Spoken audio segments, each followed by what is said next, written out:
ভোটের আগে রাজ্য প্রশাসনের আধিকারিকদের ফের বদলির নির্দেশ নির্বাচন কমিশনে।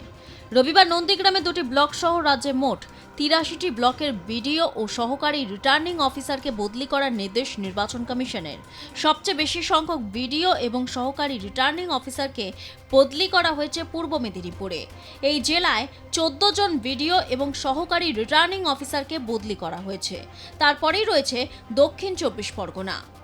2021-এ তৃণমূলকে ডিভিডেন্ড দিয়েছিল লক্ষ্মীর ভাণ্ডার।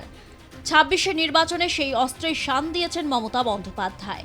আর এই প্রকল্পকে হাতিয়ার করে এবার বিজেপিকে চ্যালেঞ্জ ছড়েন তৃণমূলের সর্বভারতীয় সাধারণ সম্পাদক অভিষেক বন্দ্যোপাধ্যায়।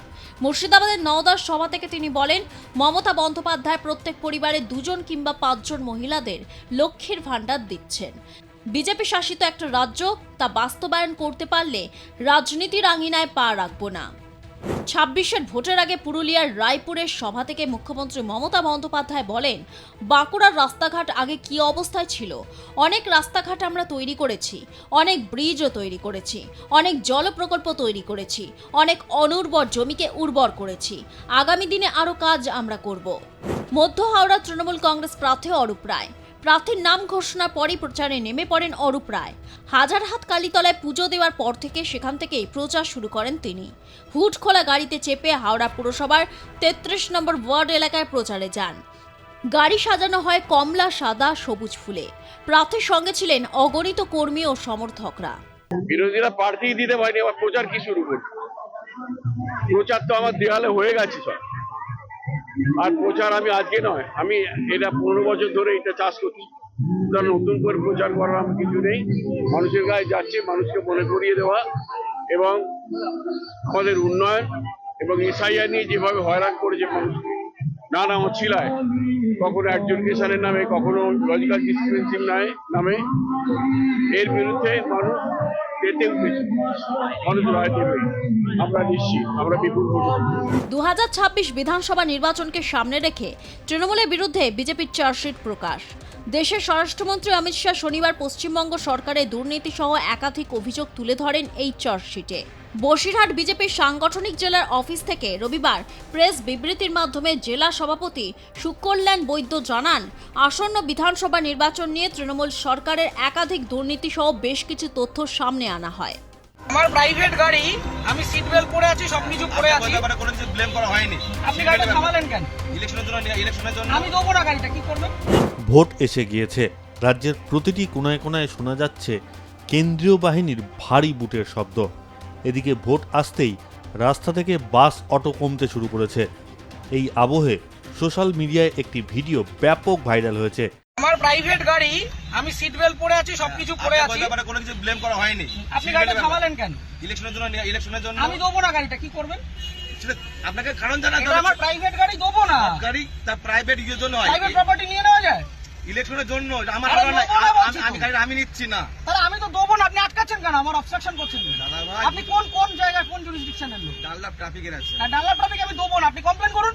কমপ্লেনে করার ব্যাপার নাই। আপনারা আরে আপনার রিকুইজিশন আমি গাড়িটা দেবো না, আপনি আমাকে অবস্ট্রাকশন করবেন? আপনি এইভাবে এই গাড়ি চালান তো, এটা ইয়ার কি হচ্ছে নাকি এটা রাস্তার মধ্যে? উত্তেজিত হচ্ছে আপনি এইভাবে। তাহলে আপনি গাড়িটা থামালেন কেন? কি অপরাধ আমার? এটা নিয়ম। আমার অপরাধটা কি? তাহলে গাড়িটা থামালেন কেন? বলছি তো দেবো না গাড়িটা। আরামসে। মুশকিল। অপরাধে কিছু করেন না আপনি। কি সমস্যা? আপনাকে বলেছে আপনি গাড়ি চেয়েছেন, আমি গাড়ি দেবো না, এবার কি করবেন আপনি? তা নিয়ে তুমুল চর্চা ও বিতর্কও শুরু হয়েছে। সত্যি কি ভোটের জন্য কোনো ব্যক্তিগত গাড়ি নিতে পারে পুলিশ? নির্বাচন আয়োজন এবং পরিচালনা করার দায়িত্ব নির্বাচন কমিশনের। কমিশনের নির্দেশিকা অনুযায়ী নির্বাচনের কাজের জন্য সরকারি ও বাণিজ্যিক গাড়ি অর্থাৎ হলুদ নম্বর প্লেটের কমার্শিয়াল গাড়ি নেওয়া যেতে পারে। প্রাইভেট গাড়ি অর্থাৎ ব্যক্তিগত গাড়ি নেওয়া যায় না। তবে শহরের অবস্থার উপর নির্ভর করে কমিশন শেষ অপশন হিসাবে কিছু প্রাইভেট গাড়ি নেওয়ার বিধান রেখেছে। এক্ষেত্রে এসইউভি গাড়িকেই প্রাধান্য দেওয়া হয়েছে। কিভাবে গাড়ি নিতে পারে কমিশন? প্রাইভেট গাড়ি চালিয়ে পুলিশ মাঝ রাস্তায় দাঁড় করিয়ে দিয়ে নিতে পারে না। তার জন্য রয়েছে নির্দিষ্ট প্রক্রিয়া। যদি একান্তই গাড়ির প্রয়োজন হয় তবে পুলিশকে রিকুইজিশন দিতে হবে। এই প্রক্রিয়াটাও দুভাবে হয়। এক, জেলাশাসক যিনি নির্বাচনের সময় জেলা নির্বাচনী অফিসার হিসাবে কাজ করেন তিনি টেন্ডার ডাকেন এবং নির্বাচনের জন্য গাড়ি চান। আরেকটি অপশন হলো ওসি ইলেকশন, যিনি নাকা বা আরটিওতে কাজ করেন। তিনিও রিকুইজিশনের মাধ্যমে প্রাইভেট গাড়ি চাইতে পারেন। যদি আপনি গাড়ি দিতে না চান তাহলে কি করবেন? যদি আপনার গাড়ি নির্বাচনী ডিউটির জন্য চাওয়া হয় কিন্তু আপনার দরকারি কাজ থাকে এবং গাড়ি দিতে আপনি নারাজ হন, তাহলে আপনি সরাসরি ডিইও বা নির্বাচন কমিশনের সিইওর কাছে আবেদন করতে পারেন। আপনাকে সেক্ষেত্রে ব্যাখ্যা দিতে হবে যে কেন গাড়িটি দরকার আপনার। এই নিয়ে কলকাতা হাইকোর্টের 2006 সালের একটি মামলার রায়ও রয়েছে। সেই মামলার রায় জনপ্রতিনিধিত্ব আইন 1951 অধীনে সরকারের ক্ষমতার সীমাবদ্ধতা উল্লেখ করা হয়েছিল।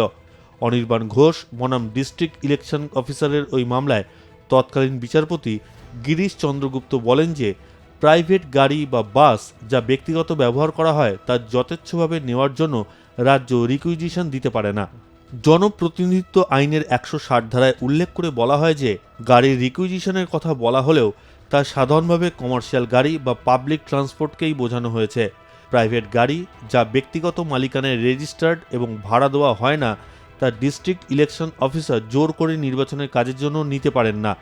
160 ধারায় কিছু ছাড় দেওয়া হয়েছে, যেখানে প্রার্থী বা তাঁর এজেন্ট নির্বাচন সংক্রান্ত কাজের জন্য প্রাইভেট গাড়ি ব্যবহার করতে পারেন।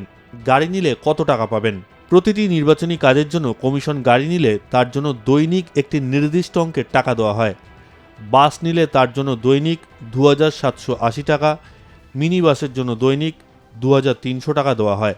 7 আসনের গাড়ি নিলে তার জন্য দৈনিক 980 টাকা, অটোর জন্য 550 টাকা এবং ই রিক্সার জন্য 850 টাকা দেওয়া হয়।